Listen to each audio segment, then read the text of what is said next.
Gopal, Gorakhpur district jail चलना है, जल्दी।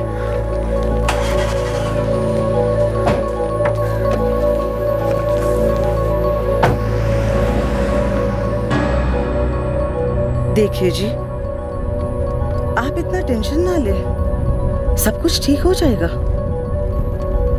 तकदीर सही गलत नहीं समझती सरोज, जो लिखा है वही होता है।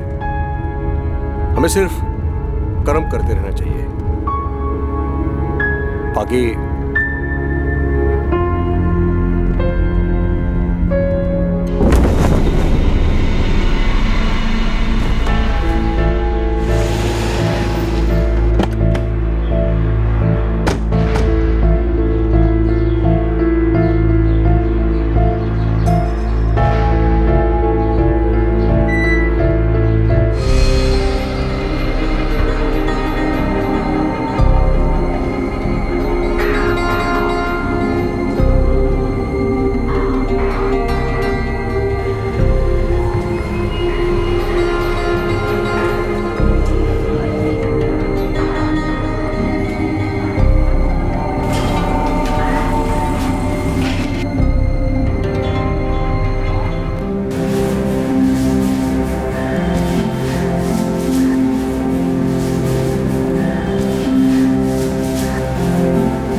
क्या गोमती बहन, अभी अभी साफ किया था, सब गंदा कर दिया। ये जगह चलने के लिए सफाई करने का इतना ही शौक है ना तो दोबारा पोछा लगा ले, बार बार लगाती रहे। ये साली गोमती उछल मत, अगले हफ्ते तेरी बारी, पोछा तेरे हाथ में होगा। चलने वाले हम लोग, देखती हूँ तुझे।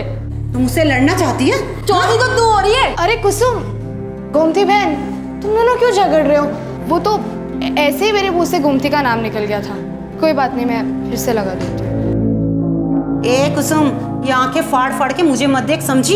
तेरी आंखें नोच के ना कौवों को खिला दूंगी। तू ना मुझे नहीं जानती, अपना हाथ मेरे आंखों तो पहुंचा तो सही। ले लगाया हाथ, बोल क्या? अरे चल चल चल चल, मेरे मुंह मत लग, समझी? चल। और तुम्हारी तो, तुम दोनों की कुश्ती कबड्डी फिर शुरू हो गई।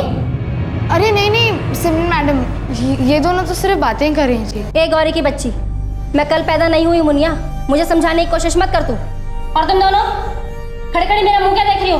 उठाओ अपनी झाड़ू, निकल लो यहाँ से, चलो अपना काम करो। गौरी, तुझसे कोई मिलने आया है। मुझसे मिलने? मुझसे मिलने कौन आया है? आज तक तो कोई नहीं आया। तो पार्टी वापस भेज दूं? बुजुर्ग आदमी है, जेंटलमैन किस्म के। क्या नाम है? कोई रतन प्रकाश मिश्रा है और साथ में उसकी घरवाली भी है। नहीं, मैं नहीं जानती इन्हें। तो जाके जान लेना, आए होंगे किसी एनजीओ से तेरी पुनर्निवास की कुंडली बनाकर। तू अपना काम करना अच्छे से। नहीं मैडम, मुझे उनसे नहीं मिलना, उनको मेरी तरफ से माफी कह दो। अपने पैर पे कुल्हाड़ी मत मार, ठीक है? नहीं मिलना तो मुझे क्या।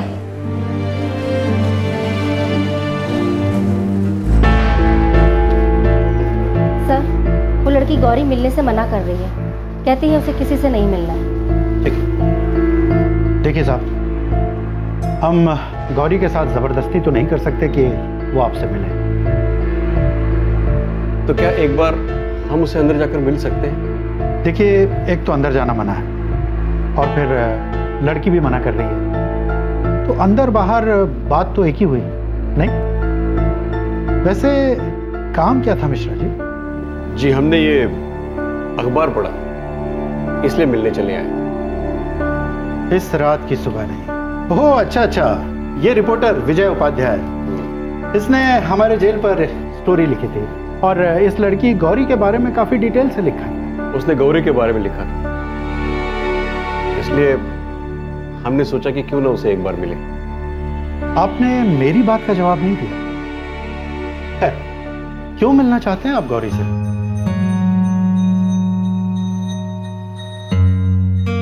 हम गौरी को गोद लेना चाहते हैं। गोद लेना चाहते हैं? जी। गोरखपुर के डिस्ट्रिक्ट जेल में कैद एक 18 साल की लड़की गौरी।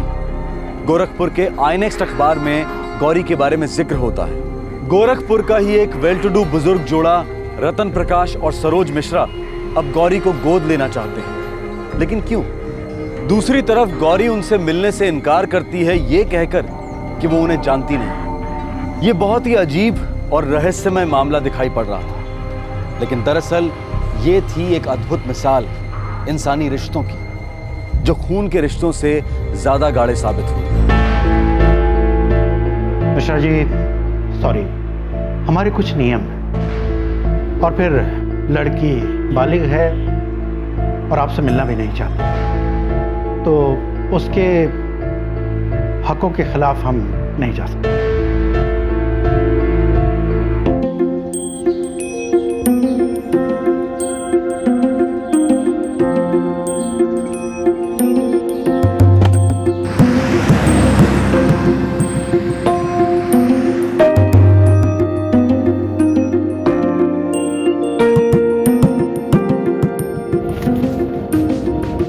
इस आईएनएक्स के रिपोर्टर विजय उपाध्याय से मिलते हैं, शायद वो हमारी कुछ मदद करेगा।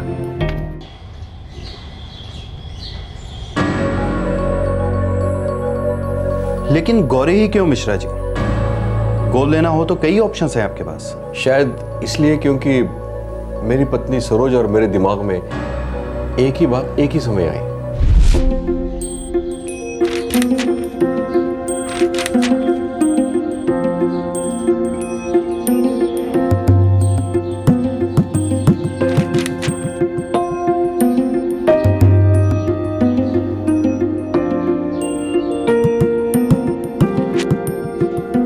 सरोज, पढ़ो इसे। क्या है ये? अरे पढ़ो तो, ये देखो।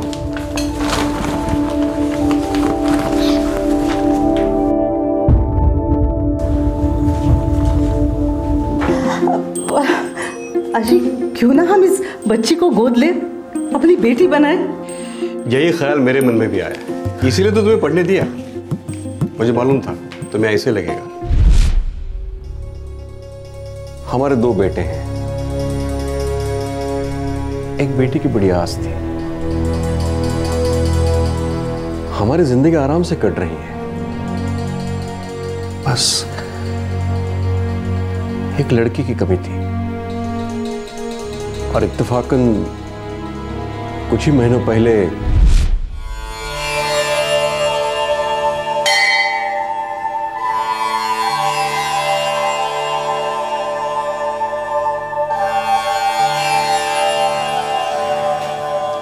हाथ दिखाओ यजमान, भविष्य में झांक कर देखिए श्रीमान। अरे नहीं नहीं पंडित जी, इस उम्र में क्या हाथ वाथ पड़वाना। किस्मत की कोई उम्र नहीं होती श्रीमान। शायद मेरी किस्मत में आपकी दक्षिणा लिखी हो और आपकी किस्मत में कोई चमत्कार। ये आपकी दक्षिणा। दक्षिणा हाथ दिखाने के बाद ली जाती है श्रीमान। बेटी की चिंता खाई जा रही है, लेकिन चिंता का कोई कारण नहीं है। बहुत जल्द एक बहुत ही बढ़िया रिश्ता आने वाला है। हमारी कोई बेटी नहीं है पंडित जी, पर हाँ दिल करता है कि एक बेटी हो।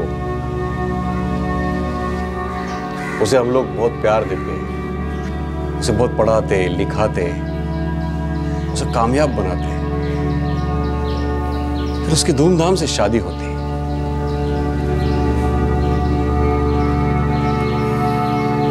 कन्यादान का सुख तो होता हमारे जीवन में। कन्यादान का सुख तो आपके जीवन काल में है। इस उम्र में मैं अपनी विद्या के साथ कभी मजाक नहीं करता। अगर आपने कन्यादान नहीं किया तो मैं ये ज्योतिष शास्त्र छोड़ दूंगा। ये वचन है मेरा।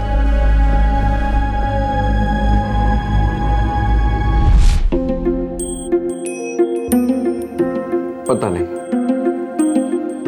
तब से मुझे धीरे धीरे विश्वास होने लगा कि मेरे तकदीर में बेटी का सुख है। और जब मैंने गौरी की कहानी पढ़ी, बस अंदर की तार छिड़ गई, मानो कोई छू गया दिल को। देखिए, गौरी को मनाना आसान नहीं है। आप मुझे एक दिन दीजिए, मैं कोशिश करता हूँ। जरूर। मिश्रा जी, आप मुझे अपना फोन नंबर दे दीजिए। अगर कुछ बात बनती है तो मैं आपको कॉल करूंगा, लेकिन मैं कोई वादा नहीं कर सकता। Okay sir.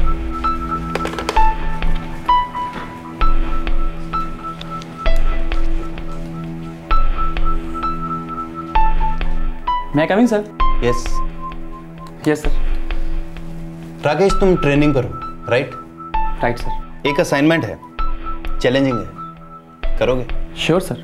वो जो कपल अभी अभी यहाँ से गया, बुजुर्ग आदमी और उनकी मिसेज। जी सर। रतन प्रकाश मिश्रा और सरोज मिश्रा फेज 3 राप्ती नगर में रहते हैं। मुझे इनके बारे में पूरी रिपोर्ट चाहिए। जरूर सर। और हाँ, चुपके से, किसी को पता ना चले। Of course sir.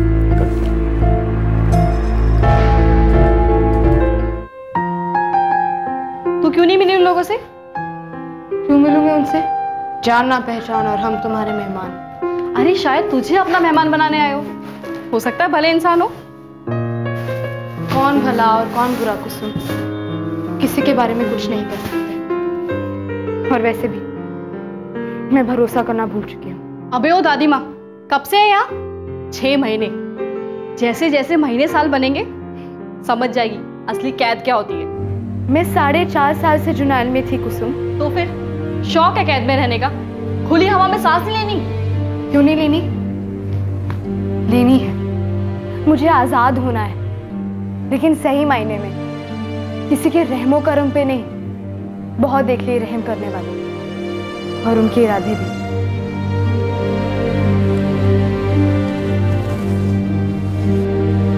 एक तरफ थी एक टीनेज लड़की जिसकी तकदीर दर्द और दगाबाजी की स्याही से लिखी गई थी, और दूसरी तरफ था एक बुजुर्ग जोड़ा जिनका विश्वास था कि अच्छा करो तो अच्छा होगा। अब सवाल यह था कि क्या नियति इन दो तकदीरों को मिलाने वाली थी?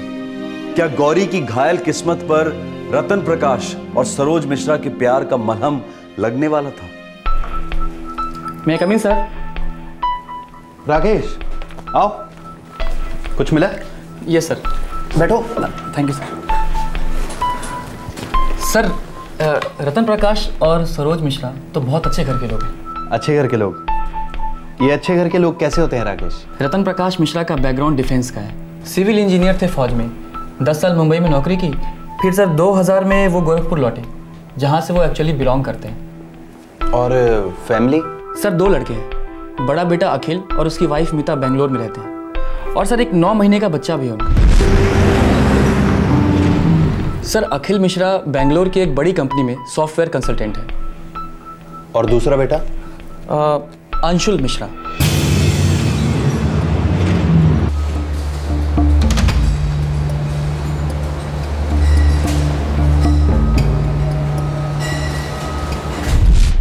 Sir Anshul Mishra mechanical engineer है बरेली में। 2 बेटे हैं, दोनों वेल सेटल्ड, और ये कपल अकेला गोरखपुर में रहता है? जी सर। और सर रतन प्रकाश मिश्रा फिलहाल तो एसएसबी में कैंटीन चलाते हैं, लेकिन सर एक और बेटा था इनका, अखिल और अंशुल मिश्रा से बड़ा, उसका नाम था अमर। था मतलब? आप खामखा ही जिद कर रहे हैं, ट्रेन से जाइए ना। मीता, ट्रेन की टाइमिंग और हमारी जिंदगी की टाइमिंग दोनों अलग अलग पटरियों पे चलती हैं। और बनारस कौन सा कोलकाता है? यही तो है। मैं यूं गया और यूं शाम को लौटा। अच्छा ठीक है, लेकिन एक शर्त पे, मोटरसाइकिल मामा जी चलाएंगे। अरे तुम तो ऐसे टेंशन ले रही हो मानो पहली बार बाइक पे सवार हो रहे हैं। अब पहली बार हो या 100वीं बार, डर तो हमें उतना ही लगता है ना। मामा जी गेट पार करते ही बाइक में चलाऊंगा, समझे ना? वहां से निकलने से पहले फोन कर दीजिएगा। कबूतर भेज दें?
देवेंद्र जी, 1 साल हुआ आपकी बेटी और मेरे बेटे की शादी को। बेटा तो चला गया, हम बहू का दर्द समझते हैं। देखिए, बहू सिर्फ 25 की है। पता नहीं ये सही वक्त है कि नहीं ये बात छेड़ने के लिए, पर मुझसे रहा नहीं जा रहा। बात क्या है समधी जी? 1 साल पहले मैंने आपकी बेटी मीता का हाथ मेरे बड़े बेटे के लिए मांगा था। आज मैं आपकी बेटी मीता का हाथ मेरे दूसरे बेटे अखिल के लिए मांग रहा हूं। प्लीज।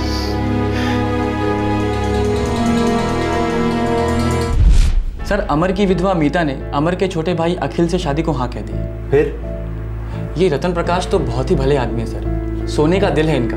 ये हमेशा अपने आसपास जरूरतमंद लड़कियों की पढ़ाई में या शादी में, चाहे आर्थिक मदद हो चाहे कैसी भी मदद हो, ये हमेशा करते आए हैं। अगर इतने ही नेक इरादे वाले लोग हैं तो फिर गौरी की तो लगता है किस्मत ही बदल जाएगी। गौरी? सर, ये गौरी कौन है? अपने गोरखपुर जेल में कैदी है। सर, ये रतन प्रकाश और गोरखपुर जेल का क्या संबंध है? दरअसल रतन प्रकाश इस गौरी को गोद लेना चाहते हैं। इस रात की सुबह नहीं। ओ यस सर, ये तो आपने उस लड़की पर स्टोरी की थी। दरअसल मैं जेल गया था किसी और स्टोरी के लिए। वहां मेरी मुलाकात इस गौरी से हुई और राकेश, इसकी स्टोरी सुनकर मैं पूरी तरह हिल गया। ऐसी क्या स्टोरी है सर?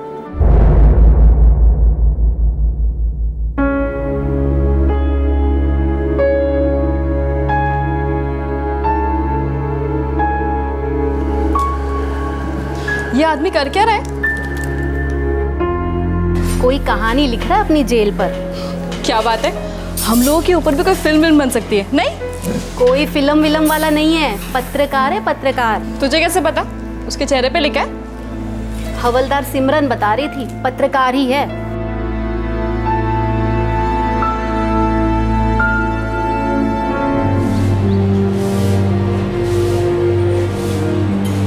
तुम्हारा नाम जान सकता हूं? तुम्हारा नाम जान सकता हूं? गौरी। गौरी, तुम्हारी उम्र तो काफी कम लगती है। कब से हो इस जेल में? 6 महीने। क्या मैं पूछ सकता हूं कि किस जुर्म में तुम्हें जेल हुई है? मैंने कोई जुर्म नहीं किया। तो फिर कोर्ट ने तुम्हें ऐसे ही जेल भेज दिया? देखो गौरी, बेझिझक बात करो। मैं यहां सबसे बात करता हूं, लेकिन कोई बात इधर से उधर नहीं करता।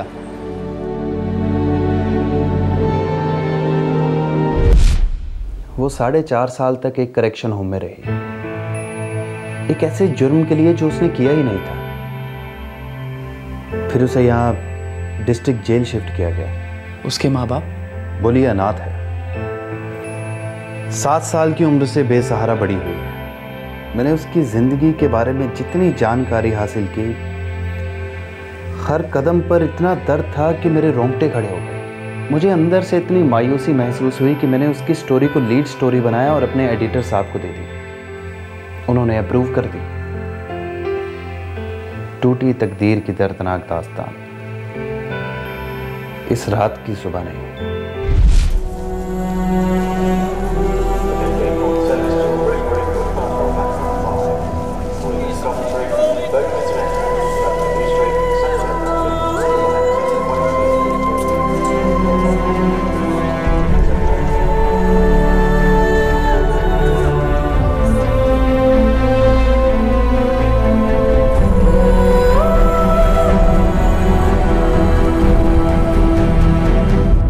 इस रात की सुबह नहीं, गौरी की कहानी थी। एक ऐसी कहानी जिसकी 3 तकदीरें थी। जन्म से 7 साल तक एक तकदीर, फिर 7 से 13 साल तक दूसरी तकदीर, फिर 13 से 18 की उम्र तक तीसरी तकदीर, और अब एक नई किस्मत गौरी की जिंदगी में दस्तक दे रही थी। फिर से एक बार जिंदगी का रुख कहीं और होने को था।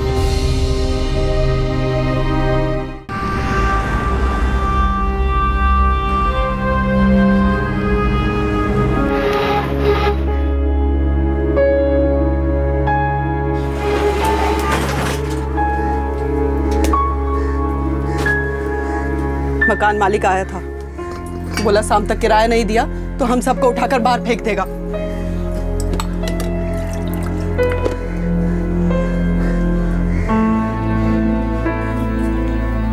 अब चुप रहने से कुछ होने वाला है क्या? आज भी कछु कमा नहीं पाए। अब हमें काम नहीं मिला तो इसमें हमारी क्या गलती है बताओ? तुम्हारे हाथों को काम नहीं, घर में खाने को अनाज नहीं, और शाम तक तो सिर पे छत भी नहीं रहेगी। क्या करेंगे? भानु, हमने बहुत कोशिश की, साला हमारा नंबर लगता ही नहीं है। आज 15 दिन हो गए, हाथ में कोई काम नहीं। इतने सारे कारीगर हैं, आधे से ज्यादा खाली बैठे हैं हमारी तरह। तो हम सब कहाँ मरने को जाएं? बताओ।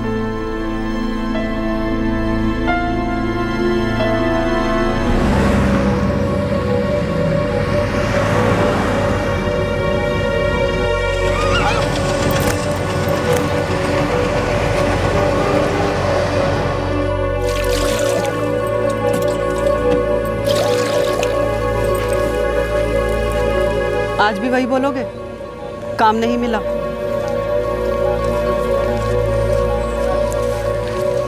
भानु, मेरा एक दोस्त है, मैंने उससे बात की थी।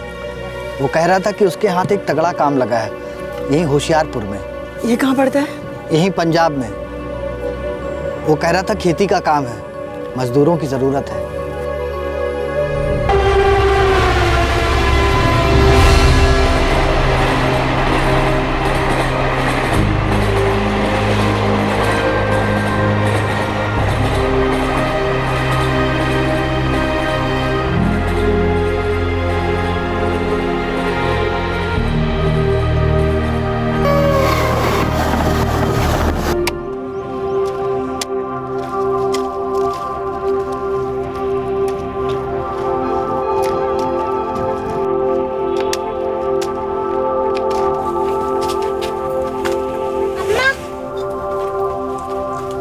संभल के जाना है। गरीबी और लाचारी के दलदल में धंसा गौरी का परिवार उत्तर प्रदेश के मिर्जापुर से पंजाब के लिए रवाना हुआ, इस उम्मीद को लेकर कि शायद बच्चों को 2 वक्त की रोटी और एक छत नसीब होगी। पंजाब में उनकी अंधेरी किस्मत धीरे धीरे रोशन होने ही लगी थी कि तभी उन पर बदनसीबी का एक और कहर टूट पड़ा।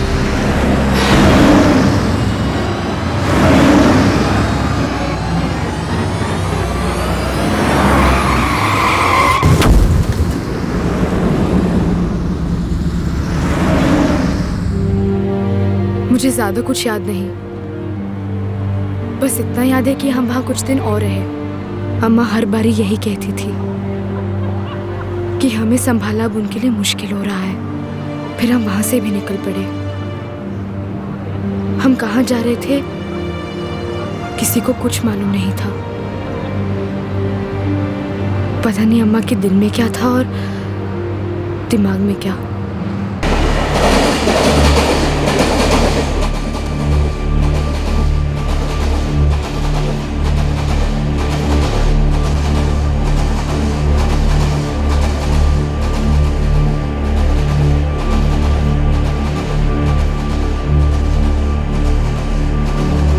गौरी, मेरी बच्ची, माफ कर दे मुझे।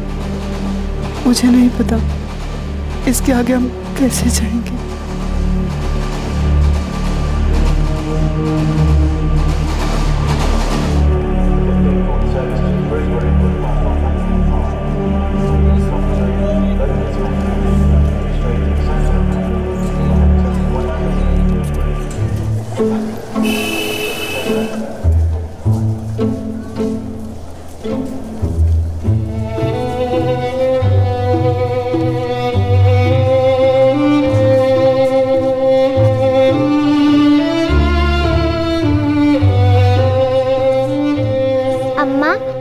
अब हम इस नए शहर में ही रहेंगे?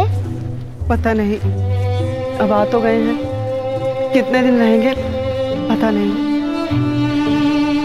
सुन, तू यहीं बैठ, मैं पता करके आती हूँ कोई काम मिलेगा कि नहीं। तू यहाँ से हिलना मत, मैं तेरे लिए खाने के लिए भी लेकर आऊंगी। हाँ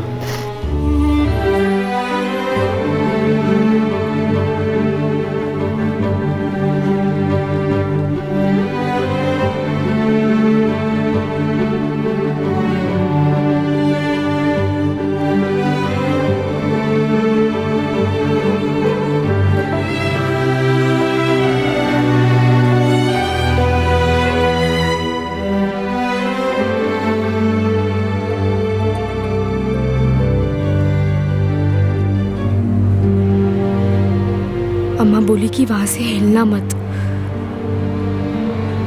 मैं बैठी रही और बैठी रही, लेकिन अम्मा वापस नहीं आई। मैं समझ ही नहीं पाई कि मैं अम्मा और गोविंद को अब कभी नहीं देख पाऊंगी।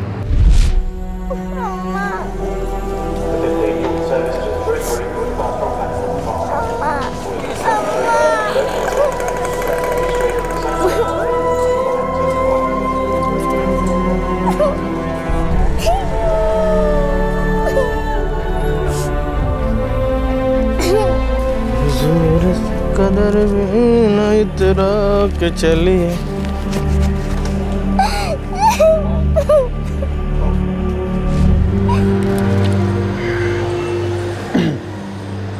फिर वो आदमी कहाँ ले गया तू?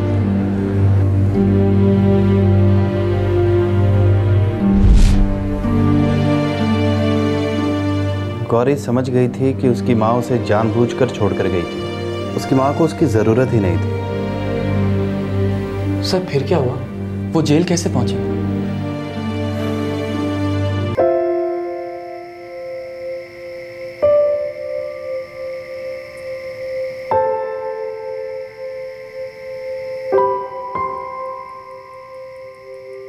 देखिए जी, तकदीर का लिखा हुआ कोई नहीं बदल सकता, और अगर हमारे नसीब में ये लिखा है कि वो हमारी बेटी बनेगी तो दुनिया की कोई ताकत उसे रोक नहीं सकती।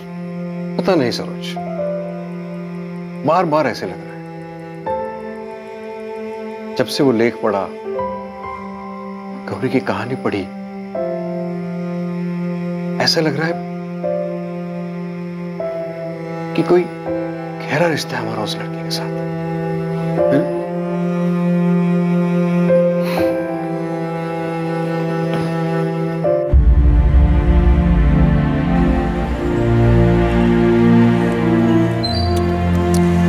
और खाएगी?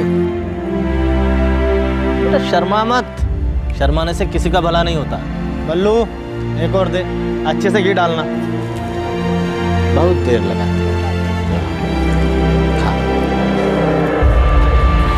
अच्छा है ना?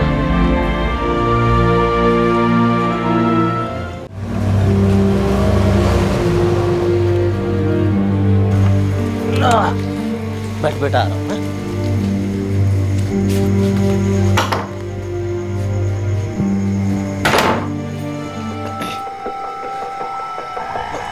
पिंटू, इतनी रात गए थे, जोर जोर से क्यों ठकठका रहा है? वो एक लड़की मिली स्टेशन पे, अकेली थी, रो रही थी बेचारी।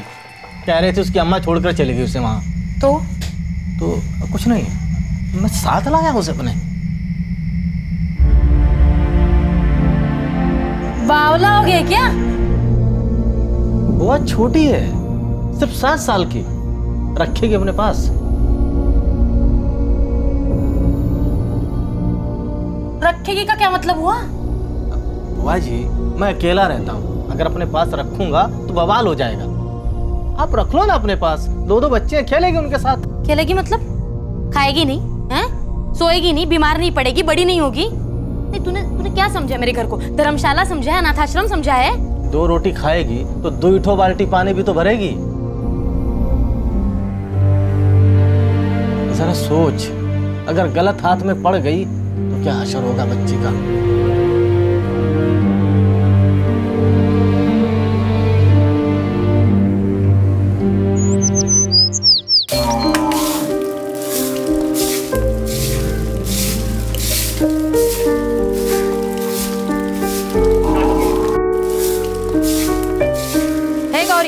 जरा जल्दी जल्दी हाथ चला, अभी कपड़े भी तो धोने हैं, है ना? सफाई से धोना, हाँ?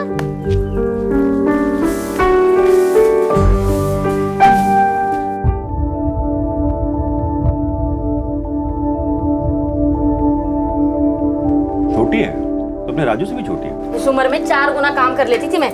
ये अपने घर में रहेगी क्या? हाँ, घर का काम कर लेगी, खाने के लिए दे दूंगी उसे, किसी भी कोने में सो जाएगी, एक चद्दर के अलावा कुछ नहीं दूंगी उसे। अम्मा, क्या वो हमारे साथ खेल सकती है? दिन भर खेलोगे तो खाओगे क्या? हाँ, बात करते हो, वैसे भी मूर्ख बनते जा रहे हो पढ़ाई के मामले में। कोई खेलना मिलना नहीं, समझे तुम दोनों? अरे तुम भी ना, बच्चे बचपन में नहीं खेलेंगे तो क्या जब बूढ़े हो जाएंगे तब खेलेंगे? और ये बताओ, वो लड़की क्या दिन भर घर में काम ही काज करती रहेगी, खेलेगी कूदेगी नहीं क्या? सुनो जी, आप ना उसके बारे में कुछ मत बोलना, उसके बारे में सब कुछ मैं तय करूंगी। वैसे भी पिंटू ने ये बहुत बड़ा बोझ डाल दिया है सर पर, पता नहीं कहाँ से आई है, कल कहाँ जाएगी। फालतू का ना लाड़ प्यार दिखाने की जरूरत नहीं है, समझे?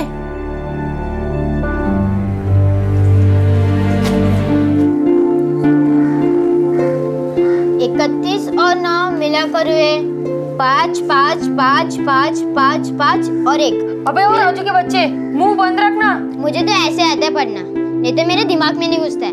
आपको नहीं जम रहा ना तो कहीं और जाकर पढ़ो। तेरे एक कान के नीचे बजाऊंगा ना, दिन में तारे गिनेगा। अच्छा अम्मा, अम्मा चुप रही, हटाओ। देखा गौरी, अम्मा का नाम लिया तो कैसे शेर से चूहा बन गया ये। तू यहाँ क्या कर रही है? कुछ नहीं, हम जब भी पढ़ते हैं ना ये ऐसे ही सुनती है। अच्छा बता, कहाँ तक पढ़ी है तू? 2 क्लास तक। 2 क्लास? अच्छा बता, 2 और 2 कितना हुआ? 4। अरे वाह, इतना आता तुझे, आगे पढ़ेगी? ठीक है, तो आज से मैं तेरा मास्टर और तू मेरी स्टूडेंट। लेकिन मैं फ्री में नहीं पढ़ूंगा, तुझे मेरे काम करने पड़ेंगे। बोल, मंजूर है? अब से हमारी टीम बनेगी रवि भैया। अब उछल कर दिखाओ आप।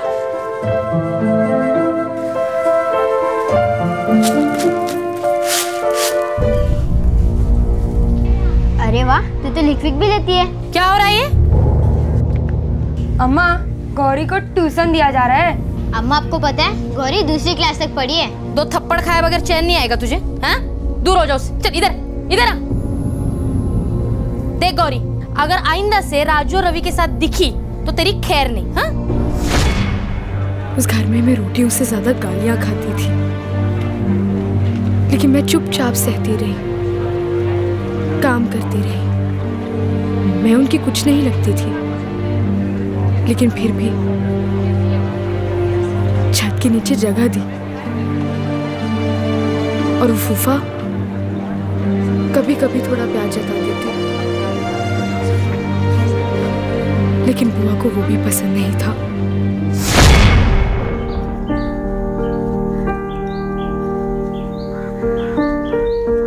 ए गौरी, यहाँ यहाँ यहाँ, ये देख, तुम्हारे लिए नया कपड़ा लाए हैं, ये ले ले। अरे ले ले, अरे ले ले बिटिया, देख जब से आई है तब से एक ही जोड़ कपड़ा पहने हुए। ले ले ले ले ले ले बेटा, ले ले ले। शाबाश बिटिया, शाबाश शाबाश। चल, कपड़े किसको पूछ के लाए? अरे उसकी हालत बता रही थी कि उसे कपड़े चाहिए, वही पुराने और गंदे कपड़े पहनते पहनते अगर कोई बीमारी मारी लगी तो हम लोग को लेने के देने पड़ जाएंगे। उल्लू तो ना आप हमें अगले जन्म में बनाई है। बात कर, इतना प्यार आ रहा है ना अपने बच्चों पे जताइए जरा। वैसे भी उसे मैं इनके पुराने कपड़े देने ही वाली थी। अम्मा वो लड़की है, पैंट शर्ट थोड़ी ना पहनेगी। तो चुपचाप खाना खा ले, वरना एक दूंगी खींच के। बाबा, ये लोग खींच के क्यों देते हैं? ऐसा लग रहा है जैसे कोई रस्सी खींच रहे हो। देख मैं बताता हूँ, ये है हाथ, ये खींचा और ये लगाया, तो ये उसको खींच के लगाना। समझे क्या भैया? बोलने से पहले ना कुछ सोचा करो। अम्मा, आपको पता है ये राजू का बच्चा है ना, गौरी के साथ बाहर खेलने जाने की बातें कर रहा था। देख राजू, अगर फिर से उस गौरी के साथ खुसुर फुसुर करता हुआ दिखाई दिया ना, तुझे रेल स्टेशन छोड़ के आऊंगी। अम्मा, आप है ना मुझे उल्लू अगले जन्म में बनाना। आपको क्या लगता है आप मुझे छोड़ोगे तो क्या मैं वापस नहीं आऊंगा? यूं घर ढूंढ लूंगा, यूं। चल खाना खा ले चुपचाप।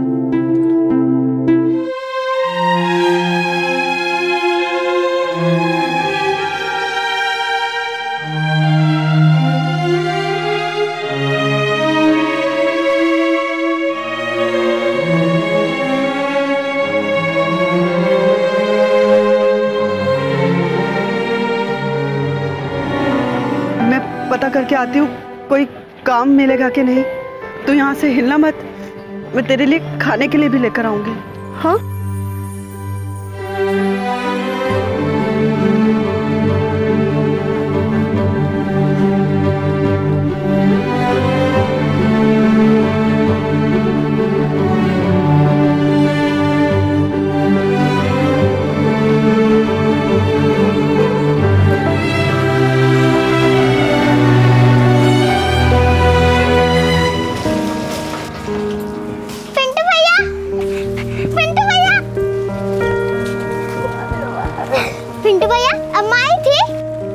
नहीं रे बेटा, मैं स्टेशन के रोज 3 चक्कर लगाता हूँ। अपने दोस्तों को बोल रखा है बेटा, किसी ने तेरी अम्मा को नहीं देखा।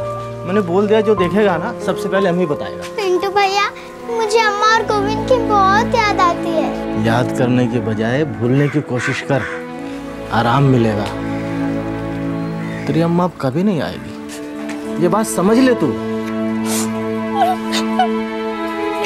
अरे बेटा रो क्यों रही है? बुआ क्या खुश नहीं है क्या?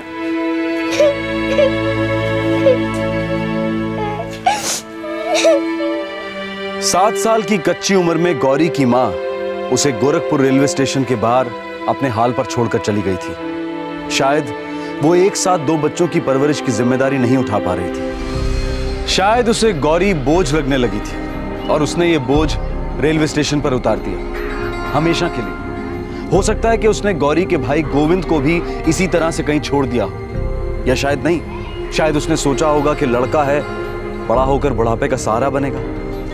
गौरी के लड़की होने के कारण उसे त्याग दिया गया था, उसी गोरखपुर शहर में जहां 11 साल बाद रतन प्रकाश और सरोज मिश्रा उसे अपनी बेटी बनाकर अपने घर ले जाने की कोशिशों में लगे हुए थे।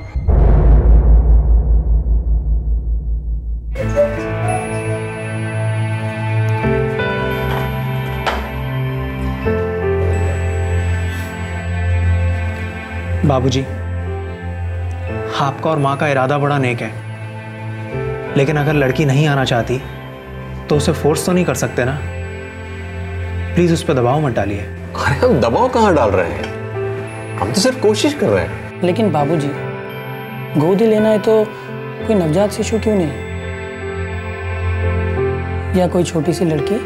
अंशुल बेटा, तेरे बाबूजी और मैं दोनों इस उम्र के तो नहीं है कि हम एक नवजात की देखभाल कर सके, और एक छोटी सी बच्ची भी हमसे संभली नहीं जाएगी बेटा। दिन ब दिन हमारी उम्र बढ़ती जा रही है। और इसके अलावा इस लड़की की तकदीर तो देखो, कितनी तकलीफों में पली बड़ी है ये। मुझे तो लगता है कि इसे राहत देना मेरा फर्ज बनता है। इस लड़की के साथ कभी भी कुछ भी अच्छा नहीं हुआ है अंशुल, कुछ भी। और हमारी जिंदगी देखो, कितनी खुशियों से भरी है हमारी जिंदगी। हमें लगता है कि इस लड़की को गोद लेकर हम अपने अच्छे तकदीर का कर्ज अदा कर सकते हैं, और फिर तुम्हारी माँ और मेरा बेटी होने का सपना तो पूरा हो सकता है, और उसमें हर्ज क्या है? मुझे पूरा भरोसा है। वो कहते हैं ना, जब भी कोई चीज तुम्हें दिल से चाहिए और तुम्हारे इरादे नेक हैं, तुम्हारा दिल उस चीज में है, तो सारा ब्रह्मांड एक होकर तुम्हारा सपना पूरा करता है।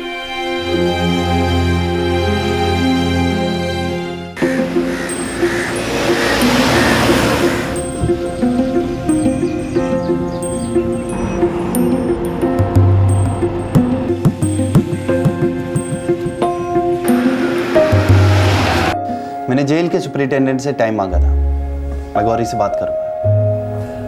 और विजय जी, हमारी तरफ से प्लीज आप उसे यह कह देना कि डरने की बिल्कुल जरूरत नहीं है, और ना ही ये सोचे कि हम उस पर कोई एहसान कर रहे हैं। दरअसल वो हम पर एहसान करेगी अगर वो हमारी जिंदगी में आएगी। मैं आपके इरादों की दाद देता हूं रतन जी। दरअसल सुपरिटेंडेंट साहब भी यही चाहते हैं कि गौरी को जल्द से जल्द एक बेहतर जिंदगी मिले, खासकर इसलिए क्योंकि गौरी एक ऐसे जुर्म के लिए सजा काट रही है जो उसने किया ही नहीं था। अरे हाँ, मैंने आपका वो लेख पढ़ा था। दरअसल मैं आपसे पूछना ही चाह रहा था कि गौरी पर चोरी का ये झूठा इल्जाम कैसे और क्यों लगा?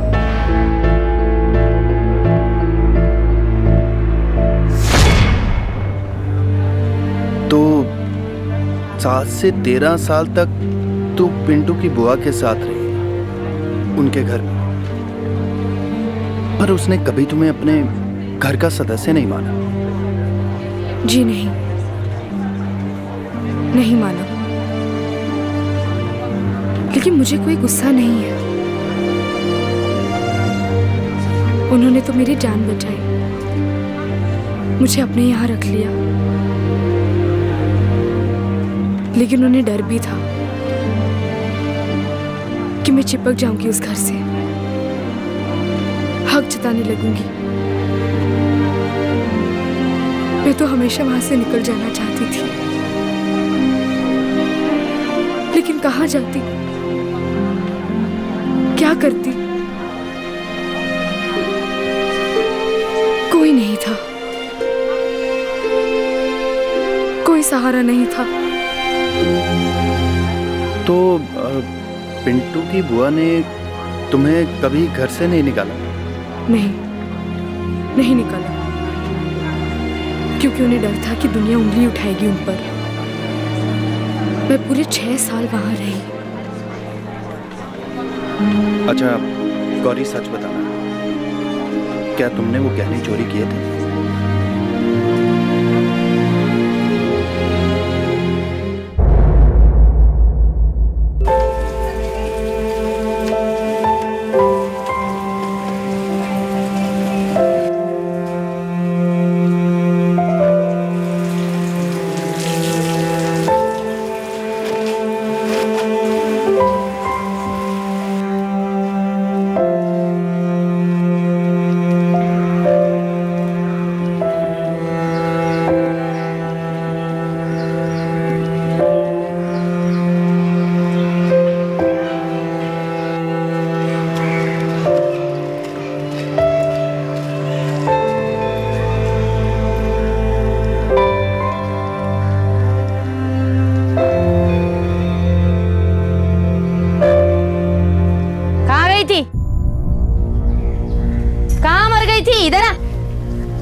गई थी।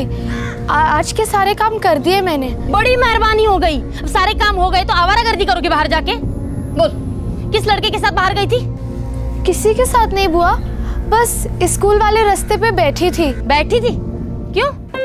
बस यूं ही। मुझे ना स्कूल देखना बहुत अच्छा लगता है। बुआ, अगर मेरे सारे काम सुबह ही निपट गए तो मैं स्कूल जा सकती हूँ। स्कूल जाएगी तू? हाँ? बड़े पर निकल आए मेरी परी के। स्कूल जाएगी, उसके बाद कॉलेज, कलेक्टर नहीं बनेगी क्या? सुन, बता दे रही हूँ, कहीं स्कूल वूल नहीं जाना है। चल घर में बैठ, चल। बुआ बुआ बुआ बुआ, मैं घर बैठे बैठे क्या करूँगी? मेरे सारे काम फटाफट हो जाते हैं और फिर मैं घर बैठे बैठे उब जाती हूँ। घर से उब गई है? हाँ? अरे 6 साल पहले जब तुझे इस घर में रखा था ना, तब घर ही नहीं था तेरे पास। तब सहारा ना दिया होता ना, तभी रेलवे स्टेशन पे भिखारिन की तरह भीख मांग रही होती, या फिर कोई उठा के ले जाता, गंदे धंधे पे बिठा देता तुझे। शुक्र मान मेरे भतीजे पिंटो का कि जो मेरी गोद में डाल के गया। अरे तुझे तो रोज सुबह उठ के मेरे पैर छूने चाहिए। नई जिंदगी दी है मैंने तुझे। अरे क्या हुआ री? काहे गुस्सा कर रही हो? जब देखो तब उस पे बरसती रहती हो। बस क्या हुआ? अगर मैं नहीं बरसी ना तो कल किसी लड़के के साथ मुंह काला करके आएगी। पूरा शहर गालियां बरसाएगा हम पर, पत्थर बरसेंगे हमारे घर पर। क्या बकवास किए जा रही हो? फालतू गुस्सा हमेशा तुम इस मासूम पे निकालती रहती हो। 6 साल से रह रही है ना हमारे साथ। जैसे हमारे लिए रवि है, जैसे हमारे लिए राजू है, वैसे ये गौरी भी है। खबरदार, खबरदार, इस लड़की की बराबरी मेरे लड़कों के साथ की तो इसका इस घर पे कोई हक नहीं है। ये यहाँ की नहीं है। गौरी, गौरी, देख रही हूँ मैं सब कुछ। जब से उम्र की हुई है ना, तब से बहुत ज्यादा तरस आ रहा है ना उस पर। ये अपनी बकवास बंद कर, समझी? ये गंदी तरह से ना तो सब पे शक करना बंद कर दे।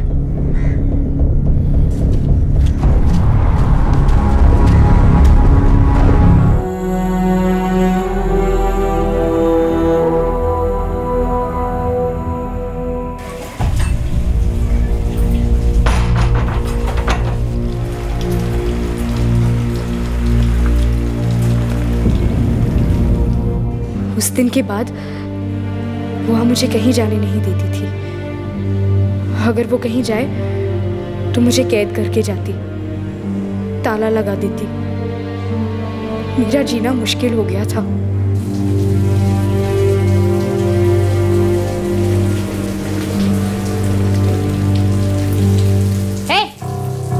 इधर आ, जल्दी इधर आ। क्या कर रही है? हाँ? क्या खा रही? तू बाहर जाती है ना चोरी छुपे? ये किसी बदमाश लड़के ने लाके दिया है ये। फूफा जी ने दिए। अजी सुनते हो? अरे सुनो। दिन भर दिन बुआ जी मुझसे और नफरत करने लगी। उन्हें मुझे देखकर घिन आती थी और वो मुझे जलील करने का एक भी मौका नहीं छोड़ती। हाँ, कहाँ हो गया? काहे चिल्ला रही है उतनी दूर से? ये लड़की कह रही है कि आपने ये पकोड़े ला कर दिए इसे। अरे हाँ, बरसात हो रही थी तो कुछ पकौड़े खरीद के ले आए थे। सबके लिए अंदर मेज पे रखे हैं। कहाँ हो गया दे दिया तो? वैसे खाना नहीं देती क्या? तो खास उसके लिए क्यों? इसमें खास की क्या बात है? कह रहे ना सारे घर के लिए लाए हैं। ये इस घर की नहीं है। तू पगला गई हो का? ए राजू, रवि सो जाओ। हाँ, क्यों जताते हो लड़की पे इतना प्यार? क्योंकि तुम इतनी नफरत करती हो उससे। बड़ी मासूम लगती है ना आपको। आंखें देखिए उसकी, चोर डकैत जैसी लगती है। हद करती हो तुम भी। तो फिर लाई क्यों थी तुम उसको इस घर में? घर का काम करने के लिए। तो घर का काम तो करती है ना वो हम देखते हैं कि अच्छे से ही करती है। लेकिन तुम्हारे दिल में उसके लिए जरा सी भी इंसानियत नहीं है। प्यार तो दूर की बात है। हाँ हाँ, मैं ही तो डायन हूँ। आप सब लोग तो पता नहीं क्या वो पीर फकीर पड़े ना। नहीं, मैं बता रही हूँ, ये जो बात कर रहे हैं ना आप इंसानियत और पता नहीं क्या लाड़ प्यार की, एक दिन ये लड़की ना सबको ले डूबेगी। ऐसा चूना लगाएगी ना फुर हो जाएगी। याद करोगे? पर मैं ना ऐसा होने नहीं दूंगी। बुआ ने तो तय कर लिया था कि मुझे उस घर से निकालेगी। अपने आप से निकालने की हिम्मत नहीं हो रही थी उनकी। लेकिन हाँ, अगर एक बार कह देती कि गौरी जा, तो शायद मैं खुद ही निकल जाती। डर डर के ही सही, लेकिन निकल जाती। पता नहीं बुआ मेरे साथ क्या खेल खेल रही थी। गौरी, ए गौरी, जेवर निकाल मेरे, चल। जेवर? कौन से जेवर? अच्छा, ये भूली बनी ना तो दांत तोड़ दूंगी तेरे। बोल, कौन लड़का है वो, हाँ, जिसके साथ भाग जाना चाहती थी? दोनों ने मिलके कहाँ छुपाए मेरे जेवर? बोल। बुआ, मैं भगवान कसम खाकर कहती हूँ, मुझे नहीं पता आपके जेवर कहाँ है। मुझे तो ये भी नहीं पता आप अपने जेवर कहाँ रखती है। सही, तुझे पता नहीं है मैं जेवर कहाँ रखती हूँ? सालों से देखती रही, अलमारी में रखती हूँ। अलमारी खुली पड़ी है मेरी अभी। अब ना तुझे मैं पुलिस के हवाले करती हूँ, फिर पता चलेगा कि कहाँ है जेवर। हाँ, आखिरी मौका देती हूँ, बोल, वरना मैं पुलिस को बुला लूंगी। मैं उन्हें भी यही कहूंगी, मुझे नहीं पता आपके जेवर कहाँ है। वो मान लेंगे, हाँ मान लेंगे ये बात तेरी। अरे ऐसा मारेंगे ना, ऐसा मारेंगे कि देखना अपनी माँ याद आ जाएगी, वो जो तुझे छोड़ के चली गई थी। चोरनी होगी वो भी साली। चल चल। वो मैं सच कह रही हूँ, मुझे नहीं पता आपके जेवर का। अच्छा, देखना, पुलिस के बाद अदालत, अदालत के बाद जेल, जेल के बाद फिर जेल, फिर पता चलेगा यहाँ कितनी अय्याशी से रह रही थी। चल, चल।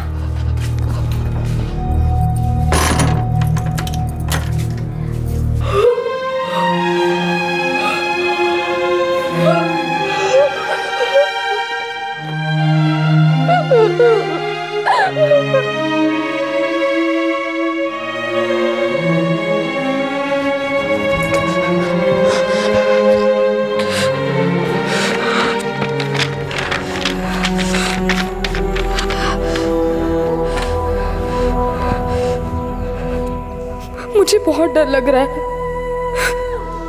मुझे बहुत डर लग रहा है। अब पुलिस आ जाएगी और मुझे ले जाएगी। मुझे जेल नहीं जाना, मुझे और नहीं जीना, मुझे मरना है, मुझे अपनी जान देनी है।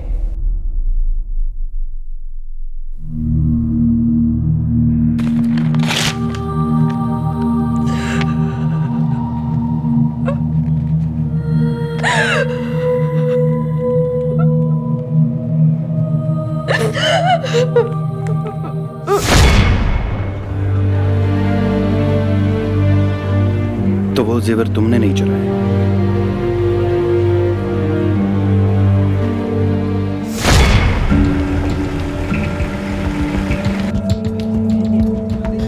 ताला मार दिए साहब। चलिए, चोरनी भाग न जाए कहीं। हाँ जी, आइए आइए। मैं तो कह रही हूँ ऐसी चोरनी को ना बहुत लंबी सजा मिलनी चाहिए। कब वक्त मारी। ये रही साहब, पूछिए इससे।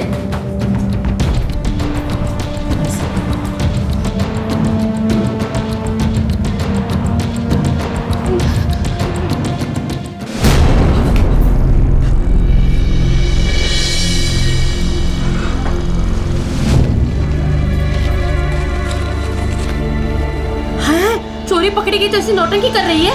साहब, मैंने कोई चोरी नहीं की है। सर, अंदर अलमारी खुली पड़ी है। देख लड़के, अभी यहीं बता देगी तो सबके लिए अच्छा होगा, खासकर तेरे लिए। मैं भगवान की कसम खाकर कहती हूँ साहब, मैंने कोई चोरी नहीं की है। इसकी जान पहचान की कोई है जिसे इसने जेवर दिए होंगे? साहब, पूरा दिन तो बाहर मटर गश्ती करती है, पता नहीं किस किस से मिलती है।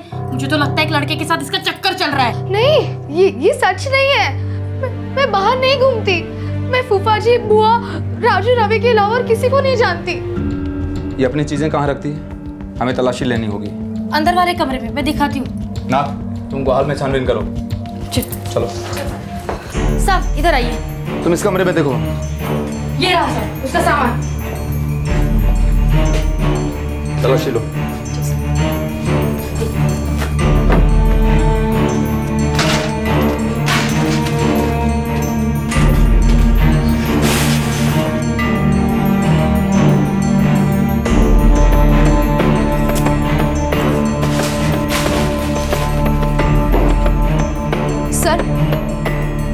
सर, ये देखिए गहने। ये मेरे जेवर, सब ये मेरे जेवर है। चोरी साली, हाँ तूने मेरे जेवर लिए? ले चलो इसे। ये साहब, मुझे नहीं पता, ये मेरी इधर से कहा। साहब, मैं सच कह, ये मुझे नहीं। बुआ,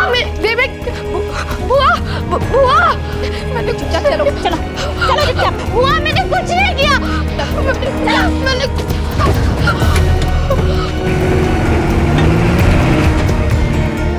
सविता के घर चोरी करने के चार्जेस पर गौरी को कस्टडी में लिया गया था, लेकिन गौरी बार बार यही कहती रही कि उसने वो चोरी नहीं की थी। लेकिन सविता के लिए ये एक सुनहरा मौका था गौरी से पीछा छुड़ाने का। जिस समय हादसा हुआ उस वक्त गौरी सिर्फ 13 साल की थी और अब उसकी तकदीर ने एक बार फिर रुख बदला।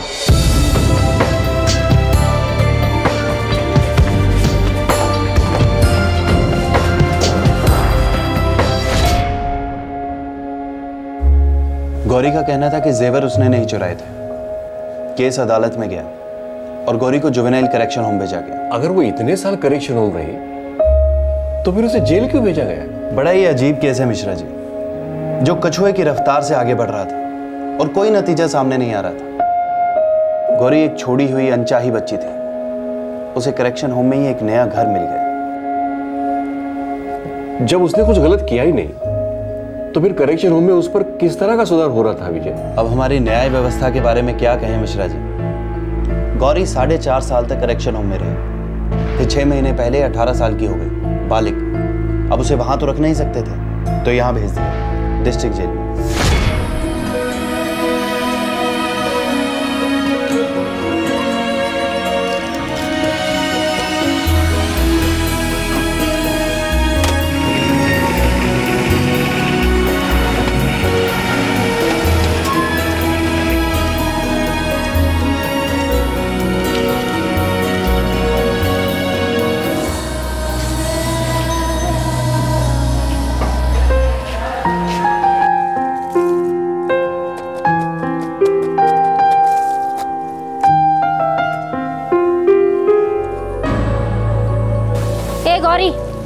पत्रकार साहब आए हैं, जिनसे तूने बात की थी, तेरे से दोबारा मिलना चाहते हैं। मैंने तो सब कुछ बता दिया था उन्हें, पता नहीं अब क्यों आए हैं। अरे किसी राजकुमार या हीरो का रिश्ता तो लाए नहीं होंगे तेरे लिए, और मुझको क्या पता वो तुझसे क्यों मिलना चाहते हैं। चल मिल ले उनसे, सुपरिटेंडेंट साहब का ऑर्डर है। चल चल ना। सर, गौरी को विजिटिंग रूम में ले आए हैं। ठीक है जी। मैं पहले गौरी से बात कर। हाँ, यही ठीक रहेगा। आप ही को पहले बात करनी चाहिए, क्योंकि अगर कोई उसे रतन प्रकाश जी और सरोज जी से मिलने के लिए राजी कर सकता है तो वो आप ही।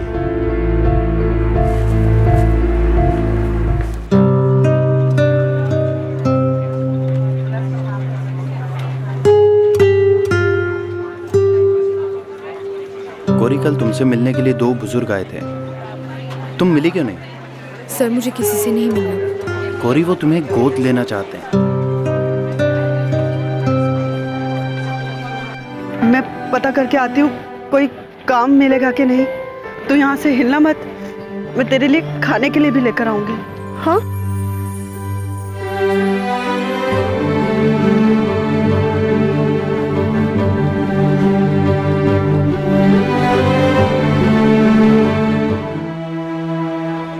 मुझे किसी गोद की जरूरत नहीं। तो तुम क्या जेल से बाहर नहीं जाना चाहती? जाना चाहती हूँ, लेकिन अपने आप से जाना चाहती हूँ। खुद की जिंदगी जीना चाहती हूँ। फिर से किसी कैद में नहीं जाना चाहती। मेरी खुद की माँ ने मुझे रेलवे स्टेशन पर जानबूझकर छोड़ दिया। उसके बाद कोई मेरा माँ बाप क्यों बनना चाहता है, ये मेरी समझ के बाहर है। देख गौरी, तू सही कह रही है। जो कुछ भी तुमने भुगता है, उसके बाद कोई भी ऐसा ही सोचेगा जैसा तुम सोच रही हो। लेकिन मुझ पर भरोसा करो और एक बार इन दोनों से मिल लो, फिर कोई फैसला करना। और हो सकता है कि ये एक बार तुम्हारी तकदीर तुम्हारे अच्छे के लिए रुख बदल रही हो। अच्छे अच्छों के साथ भी बहुत बुरा होता है गौरी, और कभी कभी अंधेरे को भी पूरा सूरज मिल जाता है।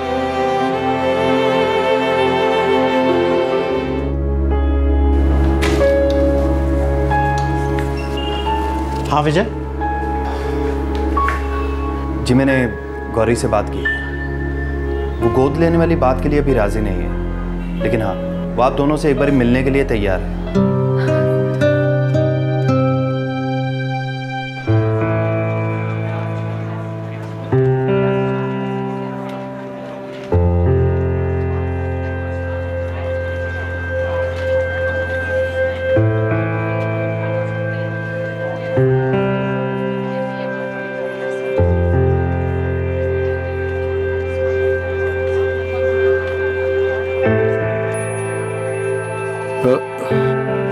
देखो बेटा, तुम डरी हुई हो, तुम झिझक रही हो, हम ये समझते हैं।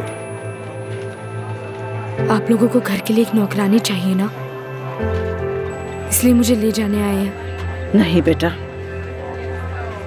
हमने तुम्हारे बारे में पढ़ा है और हमें लगता है कि तुम्हें बहुत सारा प्यार मिलना चाहिए, और वो प्यार हम तुम्हें देना चाहते हैं।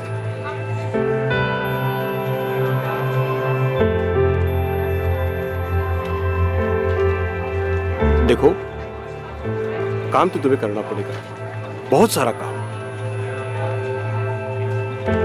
लेकिन एक बेटी की तरह, नौकरानी की तरह नहीं। हम तो चाहते हैं कि तुम हर वो काम करो जो तुम चाहती हो, जो कुछ भी तुमने चाहा। और जब तुम्हारा दिन खत्म होना, तुम्हें यह पता चले कि आज तुम्हें अपने घर वापस लौटना है, जहां तुम्हारे बूढ़े माँ बाप इंतजार कर रहे हैं। वो ये जानने के लिए बेकरार है कि तुम्हारा आज कैसे गुजरा, तुम कल क्या करना चाहते हो, जिंदगी में तुम क्या बनना चाहते हो बेटा? पता नहीं। एक काम करते हैं, हम लोग घर चलते हैं, आराम से बैठेंगे, खूब सोचेंगे कि तुम क्या कर सकती हो, क्या करना चाहती हो। हमारे 2 बेटे हैं, तुमसे काफी बड़े, तुम्हारे 2 बड़े भाई जो अपनी छोटी बहन का इंतजार कर रहे हैं। चलोगी ना अपने घर? सच कहूँ, सारा जेल खुश हो जाएगा अगर गौरी को कोई अच्छा घर मिल जाए और वो अपनी जिंदगी में कुछ कर पाए। और अगर आपके जैसे माता पिता हों तो कहना ही क्या। सर, क्या हम गौरी को आज ही घर ले जा सकते हैं? अब जब गौरी राजी हो गई आपके साथ चलने के लिए तो हमारी तरफ से तो हरी झंडी है मिश्रा जी, पर कुछ प्रोसीजर्स हैं। कैसे प्रोसीजर्स? गौरी एक अंडर ट्रायल है और उसे यहाँ से बाहर जाने के लिए डिस्ट्रिक्ट मजिस्ट्रेट साहब की बेल की जरूरत होगी। मैं वो सब कुछ करने के लिए तैयार हूँ जो जरूरी है। मैं जमीन आसमान एक कर दूंगा सर। मिश्रा जी, हम भी यही चाहते हैं कि गौरी जल्द से जल्द आपके घर की रौनक बन जाए। Thank you sir, thank you so much.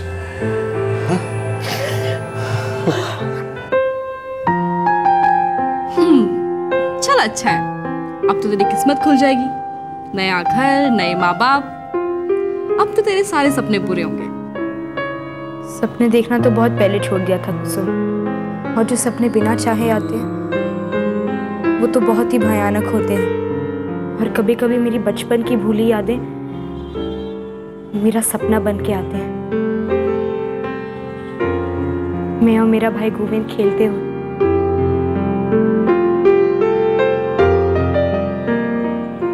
पर वो तो बस एक सपना है, बस एक सपना और कुछ नहीं। अरे जब तू अपने नए घर में जाएगी, उस घर में जाके रहेगी, नरम साफ बिस्तर मिलेगा, तो तुझे सपने भी आएंगे अच्छे वाले, और उसको पूरा करने का रास्ता भी मिलेगा। देखना।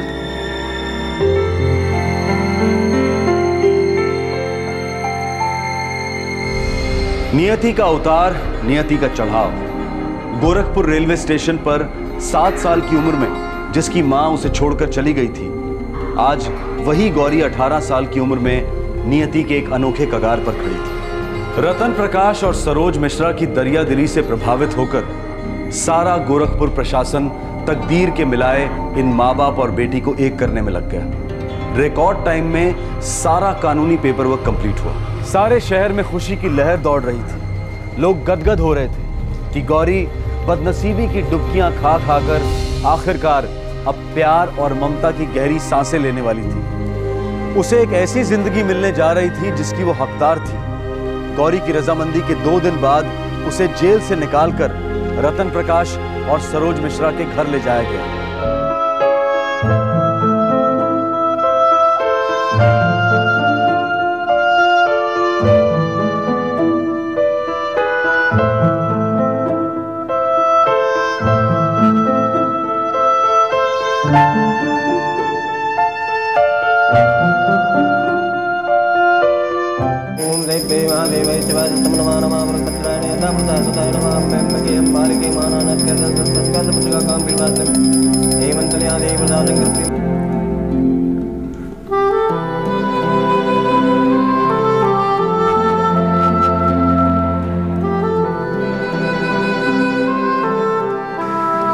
हाथ दिखाओ यजमान, भविष्य में झांक कर देखो श्रीमान। प्रसाद पंडित जी, और ये आपकी दक्षिणा। दक्षिणा? बहुत पहले आपने मेरा हाथ पढ़ा था, आपकी भविष्यवाणी सच हुई। धन्यवाद। आपका भला हो, आपके परिवार का भला हो, आपके बच्चों का जीवन खुशियों से भर जाए। चल, लेट हो जाएगी नहीं तो स्कूल को जा। देख बेटा, संभाल के जाना और संभाल के आना। हाँ सुनो, अगर कहीं तुम रास्ता भूल जाती हो तो मैंने सारे टेलीफोन नंबर्स तुम्हारे डायरी में लिख दिए हैं, तुरंत फोन कर देना। Take care. Bye bye.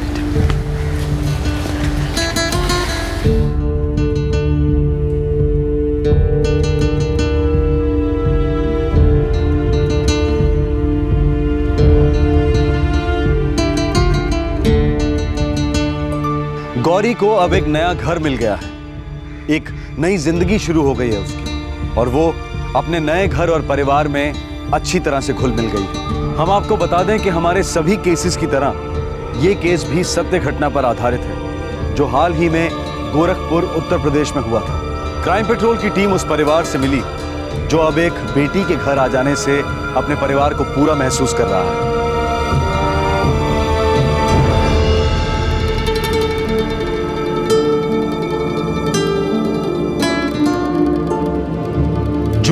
2012 में गौरी का केस दाखिल हुआ और जुलाई 2012 में उसकी आखिरी सुनवाई होने जा रही है। जेवरातों की चोरी का केस गोरखपुर पुलिस स्टेशन में दर्ज हुआ था, लेकिन इस केस में अब एक दिलचस्प ट्विस्ट आ गया है। जिन लोगों ने इस चोरी का इल्जाम लगाया था वो अब अलग ही धुन गा रहे हैं। उनका कहना है कि गौरी ने उनके यहां कभी कोई चोरी की ही नहीं और उन्होंने कभी कोई शिकायत नहीं दर्ज की थी। प्रशासन को पूरा भरोसा है कि गौरी का केस रद्द किया जाएगा और खुदा न खास्ता अगर उसे सजा होती भी है तो वो सजा उन सालों से काफी कम होगी जो Gauri already as under trial भुगत चुकी है। 5 साल करेक्शन सेंटर में और 6 महीने गोरखपुर जेल में। क्राइम पेट्रोल गोरखपुर के इस बुजुर्ग जोड़े को तहे दिल से सैल्यूट करता है, उनके परिवार वालों की सराहना करता है और गौरी को खुशियों से भरी जिंदगी की शुभकामनाएं देता है। गौरी अब स्कूल जाने लगी है, उसका दाखिला 9वीं कक्षा में हुआ है। रतन प्रकाश और सरोज की इच्छा है कि गौरी खूब पढ़े और काबिल बने। उन्होंने तय किया है कि वो गौरी की शादी उसके 25 साल के हो जाने के बाद ही करेंगे। गौरी अपने नए घर में बहुत खुश है। आखिरकार उसे वो सुकून मिला जिसके लिए वो जिंदगी भर तरसती रही। आज के समय में जब आए दिन बच्चियों की गर्भ में हत्या के केसेस बढ़ती तादाद में सामने आ रहे हैं, गौरी की ये कहानी निराशा को मात देती है। बेटी के गम को दूर करने के लिए एक वेल सेटल्ड जोड़ा एक लड़की को गोद लेता है। ये एक ऐसी लड़की है जिसकी गरीबी से पीड़ित मां ने उसे त्याग दिया था और पनाह देने वाली औरत ने उसे ढेर सारी यातनाएं दी जो आखिर में उसे जेल ले गई। गौरी एक ऐसी जिंदगी जी रही थी जहां उम्मीद दस्तक देना भूल गई थी। एक मशहूर गाने के बोल हैं, and in the end the love you take is equal to the love you give. Gorakhpur के इस जोड़े जितनी हिम्मत और ताकत हम सब में शायद ना हो। गोद लेना एक बहुत बड़ा फैसला है, लेकिन अगर हम अपनी सोसाइटी के लिए कुछ करना चाहते हैं, फीमेल चाइल्ड के लिए कुछ करना चाहते हैं और करते हैं, तो ये दुनिया बेशक एक बेहतर दुनिया बन सकती है। अगर आप सच्चे दिल से कोई नेक काम करने की ठान लें तो सारा ब्रह्मांड, सारी कायनात उसे पूरा करने में आपका साथ देती है। क्राइम पेट्रोल के और भी दिलचस्प कहानी देखने के लिए हमारे चैनल को सब्सक्राइब करें और बेल आइकॉन दबाना न भूलें।